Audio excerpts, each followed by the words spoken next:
Thank you very much, Dr. Rajan. Can I request that you take a seat? We're going to have a very quick Q&A. And as you said, that was a very, very interesting speech. It was a good long speech, but I'm sure there's a lot to take away from that. And there's a lot of pressing questions for you as well, as you can see there on the screen there. But I thought I'd start with the first question, which is obviously you're the chief advisor to the government of India now, but you've had many varied roles, not the least the chief advisor for the IMF. Now, a number of years ago, in 2005, in fact, at what was effectively Alan Greenspan's leaving do, you made a speech that was very prescient. Basically, you predicted the financial crisis to come.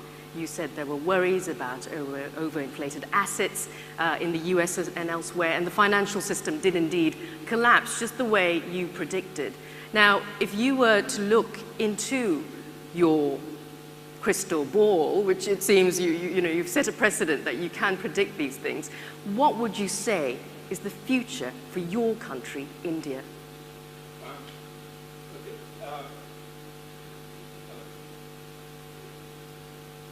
Can we all hear? Hello, hello, hello. Yes, perfect. Yeah, okay. The danger of making predictions is if ever you're right, people think that you have some insight.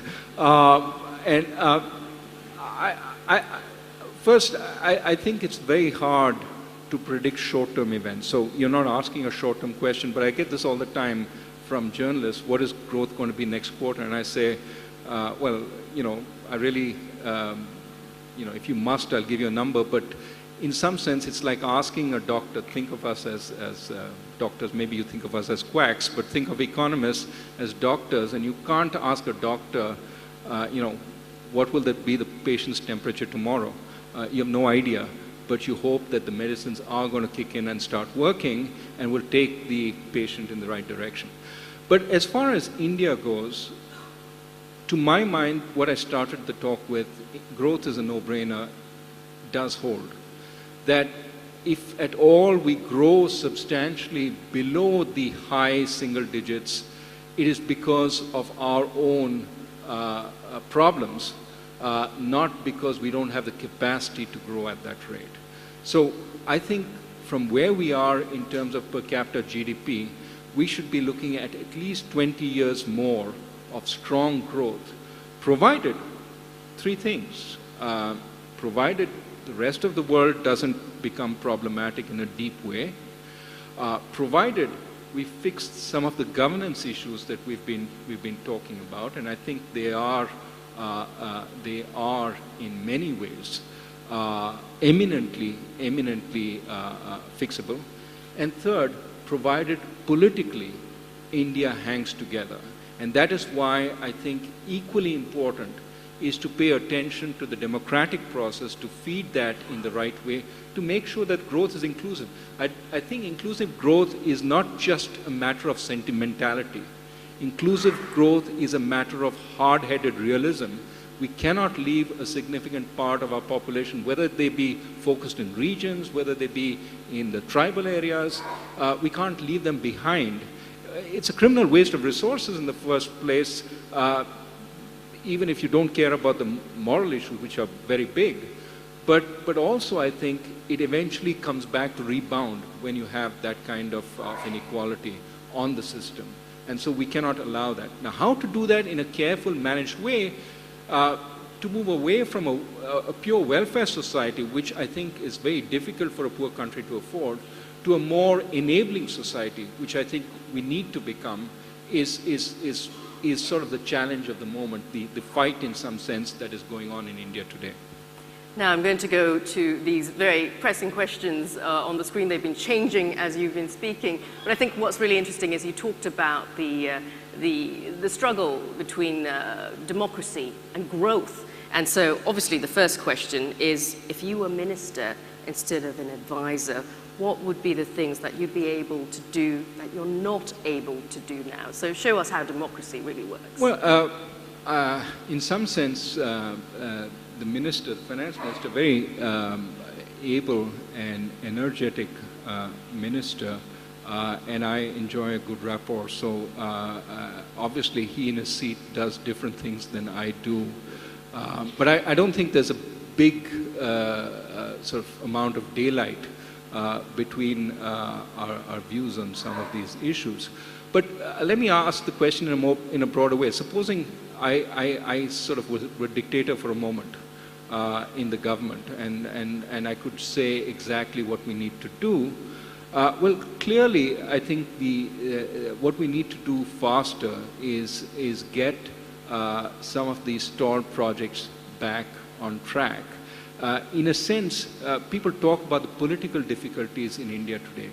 To my mind, the big issues in the immediate future are not political difficulties. The big issues are implementation.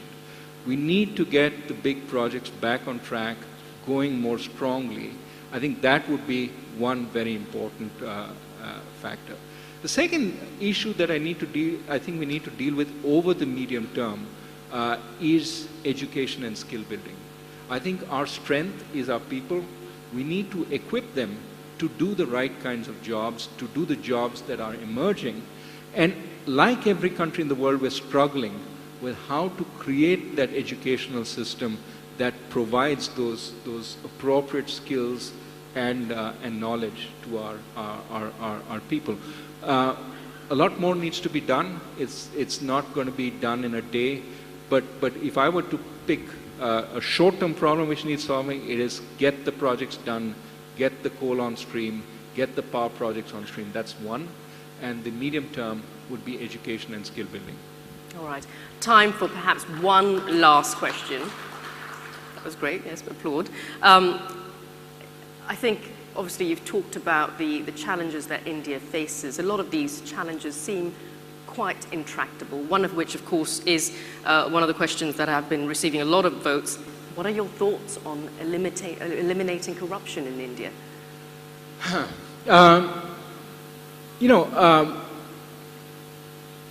It takes two to clap. We have corruption, but we're not Scandinavia. We have a different society. We have a different culture. And we have different values. Now, I'm not saying our values are conducive to corruption. I'm saying that we need to work within our value system to bring about a change. There's no doubt that there are areas in India which are relatively free of corruption. So we can do it. We can do it. We can have good governance. We can have transparent governance.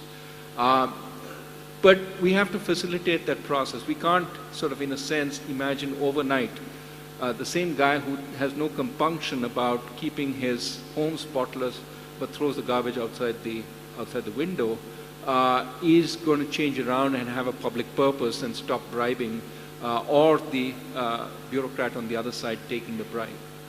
We have to find ways to clean this up.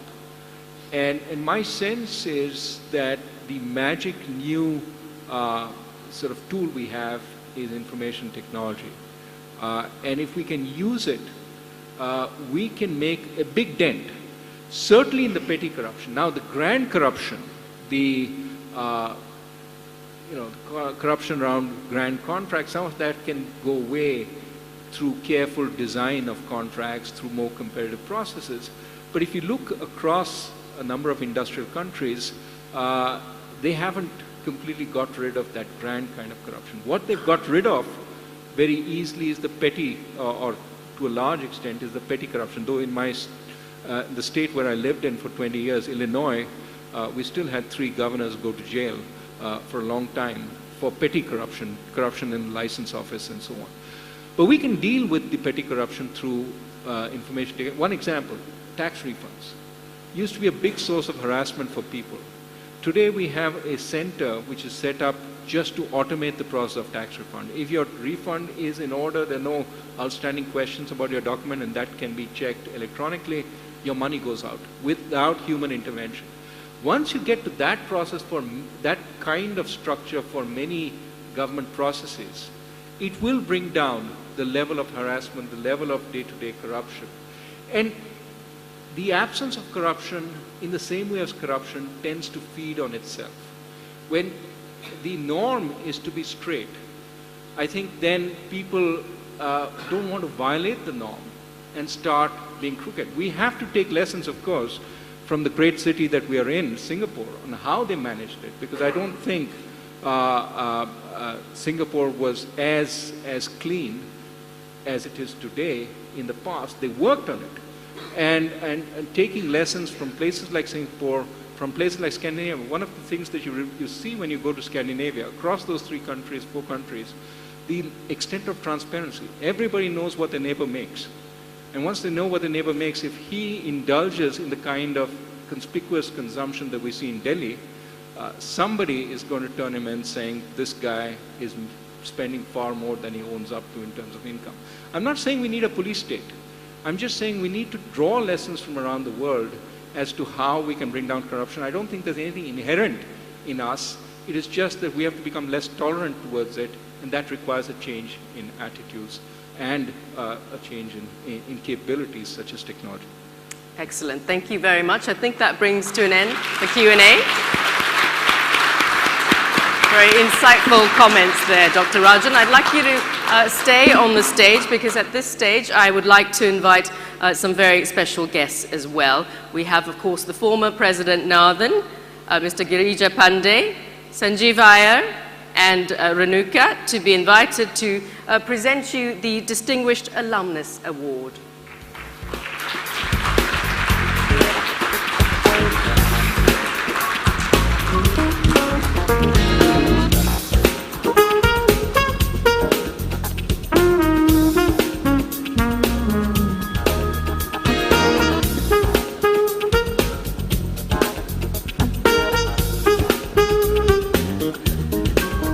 We were supposed to do this in the evening, as Dr. Rajan will not be able to join us for dinner. We decided to move this ahead. It is called A Faultless Life. He has an undergraduate degree in electrical engineering from IIT Delhi and an MBA from IIM Ahmedabad and a PhD in management from MIT. He is the Eric J. Gleacher Distinguished Service Professor of Finance at the University of Chicago's Booth School of Business and the Chief Economic Advisor in India's Finance Ministry. He was the Chief Economist at the International Monetary Fund. He was also Chairman of India's Committee of Financial Sector Reforms. He's known in global economic policy circles for a paper he wrote on the growing risks in the financial system years before the collapse. His research interests are banking, corporate finance, and economic development, especially the role finance plays in it. His papers have been published in all major economics and finance journals. His book, Fault Lines: How Hidden Fractures Still Threaten the World Economy, won the Financial Times Business Book of the Year award in 2010. He also has an earlier book, co-authored with Luigi Zingales, entitled Saving Capitalism from the Capitalists. He was awarded the inaugural Fisher Black Prize, given every 2 years, to the financial economist of age under 40 who has made the most significant contribution to the theory and practice of finance by the American Finance Association in 2003. He believes there is a lot that we can learn and do that doesn't need to be grand, and that small changes can make an enormous difference. He is Dr. Raghuram G. Rajan, and it is our privilege to confer on him the Distinguished IIM Alumnus Award in recognition of his outstanding achievements and contributions to his profession, to the IIM brand, and to the world at large.